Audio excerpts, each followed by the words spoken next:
Hello students of class 11. So far we have seen that Jimmy Valentine is all ready to go and give that set of burglary tools to his friend, and so he collects it from the hotel, and all of them go to that Elmore Bank, and there Jimmy is welcomed because he is he the future son-in-law of the owner of the bank, that is Mr. Adams, and he also greets all the clerks very cordially, who are very happy to receive him. When Miss Annabel Adams, lifts the suitcase of Jimmy, she finds it very heavy, and Jimmy immediately, tries to tell her that there are a lot of nickel-plated shoe horns, okay, which got to be returned, and he has put them in that suitcase, and he wants to return them himself in order to save the charges. The Elmore Bank had just put in a new safe and vault. Mr. Adams was very proud of it and insisted on an inspection by everyone. The vault was a small one, but it had a new patented door.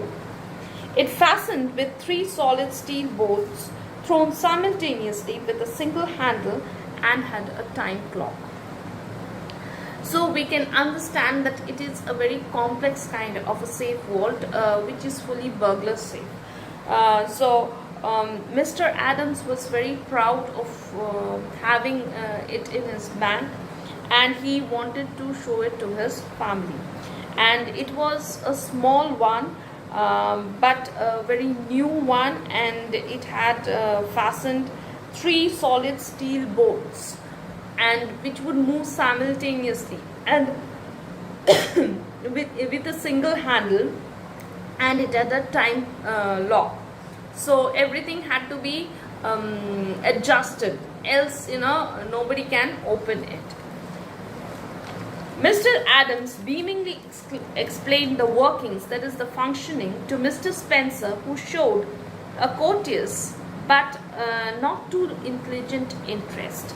So, after all, whom is Mr. Spencer showing, to whom is Mr. Adams showing this to? To Jimmy Valentine, who is a safecracker. So Jimmy did not, Jimmy was very courteous in that way, but he did not take much interest in the functioning of it. The 2 children, May and Agatha, were delighted by the shining metal and the funny clocks and knobs.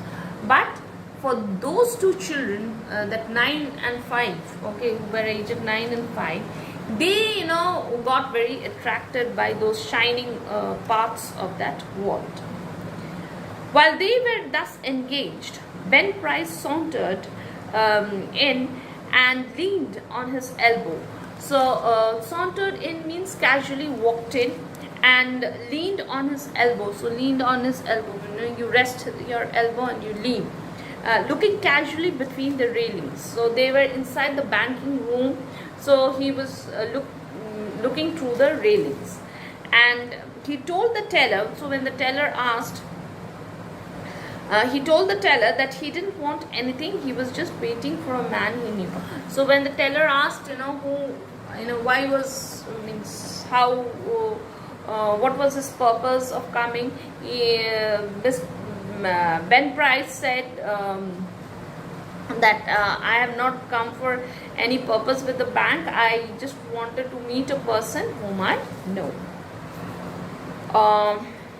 Suddenly there was a scream or two from the women, and a commotion. All of a sudden, the women, there was a scream of two women scream, or two from the women. So the women started screaming, and there was a lot of confusion. What happened? Unperceived by elders, that is, the elders were, it went unnoticed. Unperceived means unnoticed. Unnoticed by the elders, May, the 9-year-old girl, in a spirit of play. Spirit of play, that is very casually, just she saw that functioning, and she wanted to test it herself without understanding the other complexities that were there in it. In a spirit of play, had shut Agatha in the vault. So that little girl of 5 had already entered that safe, and this May, who was a bit older, she had seen all the functioning, and she wanted to try it out herself. She had then shot the bolts and turned the knob of the combination as she had seen Mr. Adams do. So you can understand what happened.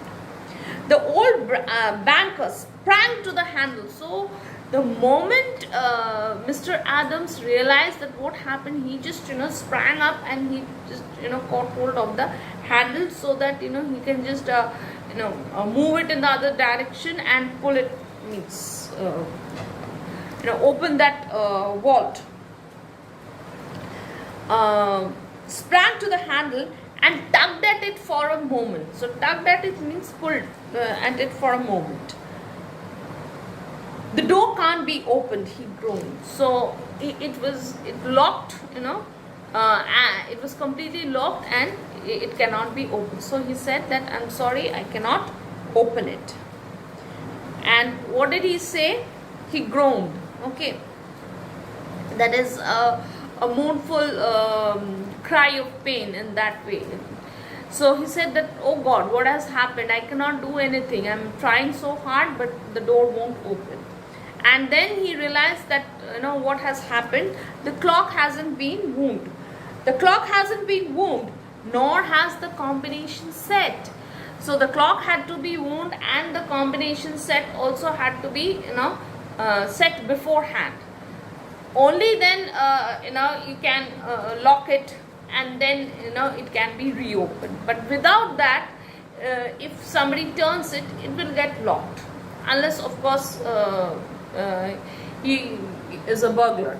That is a different story altogether. But other than that, and even the burglars will break open that safe, but other than that, it cannot be opened in that way. So he was, he became panicky, and he said that the clock hasn't been wound, nor the combination set. So we stop here today. We'll do the rest of it in the next classes. Thank you.